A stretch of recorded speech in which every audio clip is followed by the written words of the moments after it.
Welcome to Game Garble, a one-stop podcast for game news and portal to undiscovered and interesting game content. This is Kayla. Hi! And I'm Chris, and we're your hosts. Yeah!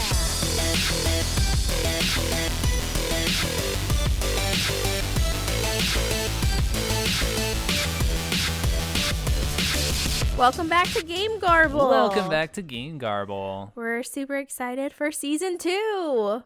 Yeah, Season 2. Awesome. And we have some new and exciting news. So, we will now be releasing on Tuesdays instead of Mondays. Woohoo! And we have a new segment. So, listen up for it in the show. Yeah, it'll be a lot of fun.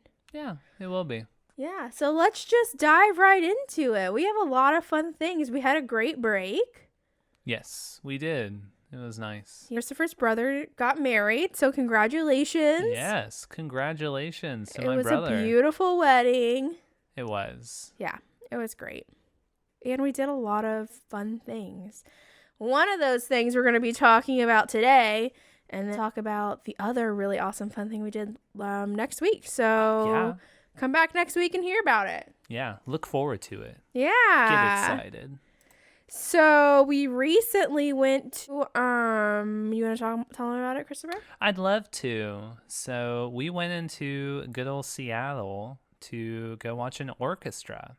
But this was no ordinary orchestra. This was the Distant Worlds music from Final Fantasy Orchestra.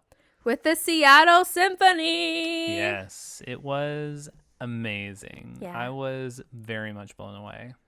Yeah. It was a lot of fun. It was a lot of fun. I knew I was going to enjoy it, but it's hard to explain, like, actually being there and experiencing all this nostalgic music in person. Yeah, so I believe this was their last stop in the U.S., so we're really fortunate that they came to Seattle since that's where we live, so that was super awesome. And so we got to see Arnie Roth, who's the conductor. He's a world-famous conductor, and he did an incredible job. He did. And there were some special guests, which was awesome. And then there was also a representative from Square Enix. So it was also really cool to see that they came out and supported the show. Yeah, the guy that's doing the music for the Final Fantasy VII Remake coming up made an appearance. Yeah. So it was nice. Yeah. So that was awesome. So they had, do you pronounce her name Rikki or Rikki? Rikki. Rikki. Yeah. So she is one of the original vocalists of Final Fantasy, so she was there. And Susan Calloway was also there. So that was really exciting. It was breathtaking. They don't release the list of what they're playing in advance. They kind of just do it. Like, they know what they're playing, but you get it as they're doing it. So it was a treat. I just thought I was going to hear music from Final Fantasy VII and maybe 8. I had no idea that Rikki and Susan Calloway were going to be there. That was like a once-in-a-lifetime opportunity to hear them sing. Yeah, they ended up playing something at the same show. Yeah, they ended up playing something from every single Final Fantasy game. And it was so magical. And the community there was so great because during the show, Arnie Roth, the conductor, had a lot of group participation, which isn't normal for an orchestra performance. So it was really cool that it was like a comfortable atmosphere where the community got to participate in the music and really have a good time. Got to sing along to One Winged Angel. Yeah, and there were people who were cosplaying, so that was cool to see all their different outfits and all their creativity. So it was a really, really good show. It was a magical experience. I didn't know what to expect as far as what they were playing, other than they were going to play a lot of Final Fantasy VII stuff. I got to listen to Xanarkin in person, and it was an incredible magic experience. Yeah, it was so good. And the orchestra is just so talented. Like, the music's already so good, but just to have those talented musicians there playing was really neat to observe and experience. And you know, what's also interesting is that I'm a big fan of the Final Fantasy series, but Kayla has never played Nope. anything from Final Fantasy. I Barely listen knows to the what it music is. all the time, but I've never played the game yet. Yet. It's on my list, but I know that once I start playing it, I'm going to get sucked in. And when I get sucked in, I'm going to just be consumed with Final Fantasy, and there's a ton of them. So I gotta wait till I have an opportunity and windows of things releasing so I can, dedicate a large amount of time to it. Yeah, it was an awesome experience, and we're looking forward to maybe doing it again in the future. Yeah, this was Christopher's first orchestra experience. So Yeah. how did you like it? Oh, I loved it. Yeah, I'm glad you liked it. Yeah. Best birthday present ever. Oh yeah, it was an awesome birthday present. Thank you so much. Yeah, hun. Well, I'm glad you had a fun time. What have you been playing lately? Oh, what have I been playing lately? Yeah. Well, I hardcore got into Bloodstained Ritual of the Night. It came out on Game Pass not too long ago, and I got sucked in hardcore. I'm a big fan of the Castlevania games, especially the ones on Game Boy Advance and DS. I mean, there were so many different homages to Symphony of the Night, to Aria of Sorrow, to all of these great Castlevania titles. It felt like they were all mashed into one big game. And not to boot, it looked beautiful too. Oh, yeah? It was a very pretty game. Yeah. I mean, they keep making Castlevania games, but they've branched into like the fancy 3D world, and they're okay. But I'm still a big fan of like the old Metroidvania games. So for this to be like a Metroidvania game, to be like an HD graphics. That's pretty cool. Oh yeah. And to play well too. Because you have the pretty Metroidvania games, but they're very basic. Yeah, I haven't played many of them. But this was really legit. It was a lot of fun. I spent so much time grinding out, getting the different crystals from monsters, and beat the game. I'm trying to think. I believe that I could max out a couple other things, but until they release more DLC, which they're going to, I've pretty much done all I can do right now. So Yeah. I'm just waiting for that DLC to drop before I throw in more hours of my life into that game. Nice. Yeah. What else have you been playing? I've also been playing Devil May Cry 5. Tell me more. So, Devil May Cry is an awesome series of sword slinging, shooting guns, and being as cheesy and cool as you can possibly be. It's like watching a super action movie, but you're playing it. Oh. So it's over the top action. It's ridiculous, but it's so much fun, and it's a lot of fun to watch. I like games like that are very like story driven. Yeah, it is story driven, but the emphasis is all on like the over the top action. Yeah. So it's there, but it's kind of cheesy. But that's the point, because it's all about the ridiculous action and the cool scenes where the guy barely dodges something and throws a guy into a car and chops a bullet in half, that sort of stuff. Okay. Yeah. But they Capcom had tried to go a different direction with the series and try to reboot it. And the reboot itself was fine, but people still didn't like that they were going in a completely different direction. So they revived the series for when the last one stopped. And as people have loved it so far, they've really come into critical success with this title. So I'm so excited. I was really excited when I heard they were going to go back to the fifth one and start from where they had left off. And playing it, I mean, it's been a lot of fun. All the characters I liked playing as are all there. The ridiculous over the top action is still there. There's more freaking things that you can do. There's so many. They already had like tons of weapon combos in the previous ones, but now like they just like threw a bunch more stuff on top of it, and it's ridiculous how many different things you can do with three different characters. Yeah. Well, I'm glad that you're having fun with it. Oh yeah. It's been a blast. Yeah. Mm-hmm. Well, It's good. like pure arcadey, fun action sort of deal. Not really up my alley, but I'm glad that you're having a blast with it. Yeah. It's Yeah. been good. There's just got a lot of Capcom lately. Yeah. I mean, Bloodstained isn't Capcom, but it's by a guy that was very much so in the Capcom biz. Nice. Well, I have been playing a lot of House Flipper once again. It's a very addicting game. Surprise. Yeah. Now I'm starting to do like underground bunkers, so that's fun. It's not something I had tried yet, but like when I downloaded my game from Steam, it came with the bunker DLC, or I think it's called Apocalypse DLC, so I started using it. And I'm kind of at the point with House Flipper right now where I need to get more DLC because I'm getting kind of bored with what I have. Yeah. But I'm trucking along, and I am flipping more expensive houses. Ooh, so that's a lot of fun. Yeah, I made like $250,000 on my last flip.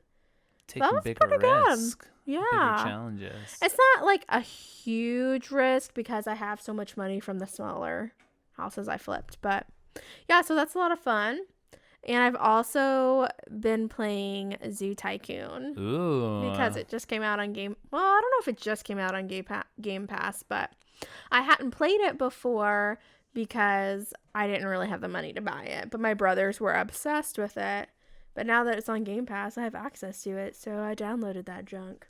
And you really haven't played like a legit simulating No, so I haven't game played like The this. Sims or any of those. I haven't played like Sim Coaster or Sim Amusement Park. I or haven't. Sim I've City. wanted to, but I just haven't. I haven't made the commitment to do it yet. So this is like my your first step into it, into, and like, I don't the Sim have management games. much like context for Sims games. Like I watch Kelsey and Peachy K's 100 Baby Challenge on BuzzFeed, so I have a little bit of context from that, and I love Kelsey and Peachy K, and I love her channel, but I'm getting kind of over the 100 Baby Challenge, so I stopped watching it like about 8 episodes in or 7 episodes in. I was just kind of over it.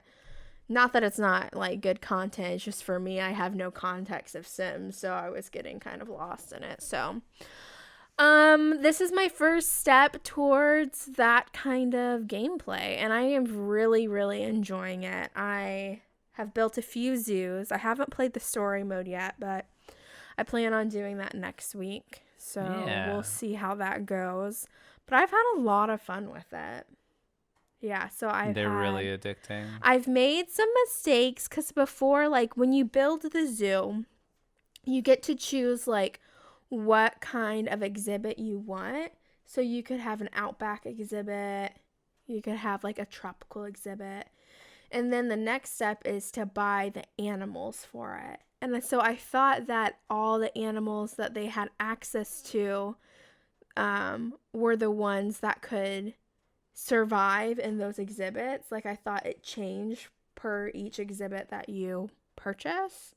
So like if you buy a tropical exhibit, I thought that it would only show you the animals that would thrive in a tropical exhibit. No, that's not true. No, you gotta figure that out. It's not true. So, and it tells you, now that I've played it a little bit, like I can see where it tells you what exhibit would thrive or what animal would thrive in each exhibit. But I had no context for that because I was just figuring out the game. So I was like, why are my animals so unhappy with their habitat? And then my brother was like, probably because you have a bear in the tropics or something. I was like, oh. So I had a little bit of a moment. So I had to donate those animals and buy new ones. Man. So, or rescue new ones. So it's been a lot of fun though. I have built like little restaurants and little tiny exhibits and little lakes and little fun things for kids to do at the zoo. I've had a blast. Yeah. Yeah. It's getting me really excited to do The Sims.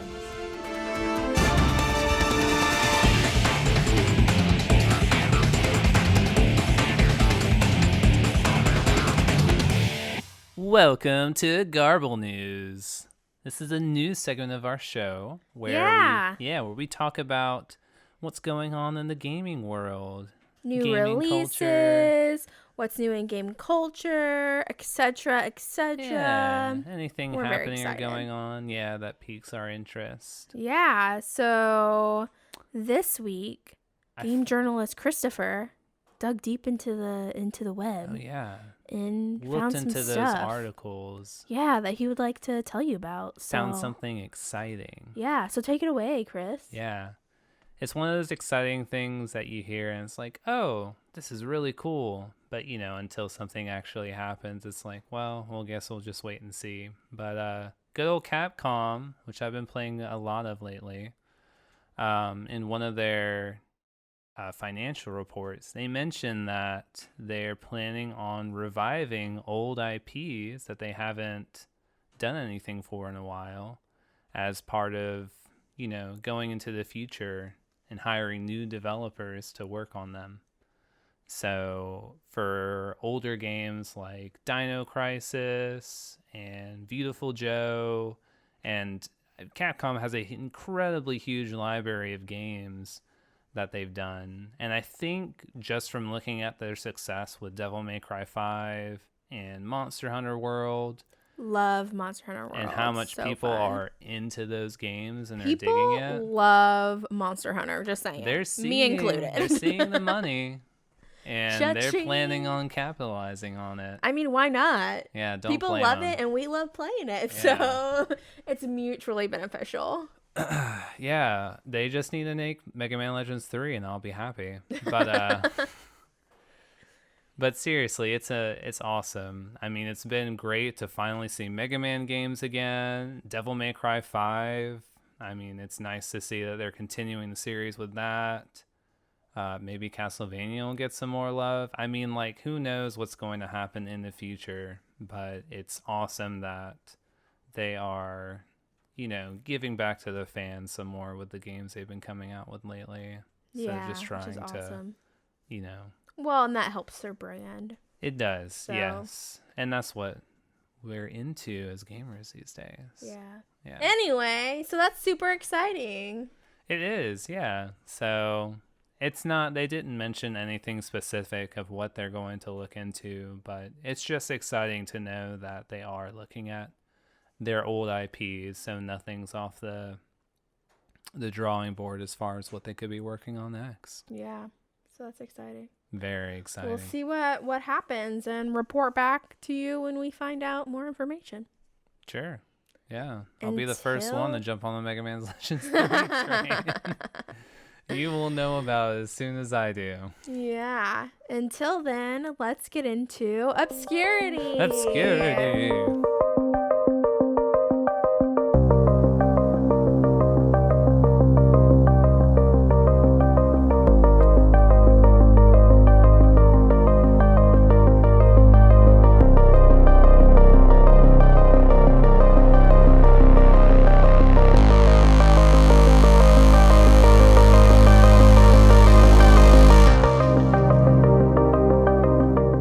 Obscurity, a segment of the show where we take a unique or unknown game and chat about it. So this week we'll be talking about Minit. Whoa, Minit. It was such a fun game. What is Minit? So it was released in 2018 by Developer Digital. It's available on Nintendo Switch, PlayStation 4, Xbox One, Microsoft Windows, Linux, Android, iOS, and Macintosh operating systems. Yeah, so basically a lot of things. Basically almost everything. Yeah, if you have any sort of computer or console, you can probably play it. Yeah, and we played it on the Switch, so we'll be giving you the perspective of playing it on the Switch. We will. So do you want to tell them what the game is and how it's unique? So, if you've played Zelda or know about Zelda, then you know that... Old school Zelda. Yeah, it takes a while to think Game Boy Zelda. Explore like the overworld and figure out where you're going and get your bearings. Well, in Minit, you only have a minute to do that. 60 seconds. 60 seconds. Before you die. Yep. So you got to take advantage of every second you have as you're exploring and trying to, find new items and figure out where to go. And I know it sounds like super overwhelming because when Christopher told me that, I was like, no, I'm not playing it. And he was like, no, give it a chance. It's so fun. So I did, and now I'm obsessed with it. Yeah, so it seems daunting at first, and especially, when you're like going around, it's like, oh my gosh, I can't go anywhere in 60 seconds. How am I supposed to do anything? But the game will remember if you've done something in the world. So you could like open a bridge or like make a pathway somewhere. And then when you die, when you come back to that area, that bridge will still be there or that pathway will still be open. So it's like you have a goal every life to get something done, and then you die and then try again. Yeah, so you either want to find a secret or get to a new save point or get a new tool that'll help you unlock something, but you only have 60 seconds before you die and respawn back in your house or wherever your save point Right, was. and there's a couple of other houses that you can jump into. Yeah, there's only a few save points that will respawn you. But you'll respawn there, so you could make progress and then find a new house, and then you'll respawn there when you die. So it makes getting to those farther areas a little easier. So you really need to utilize your tools, the portals, the save points. You have to be very creative in how you approach the gameplay in order to beat the game. Yeah.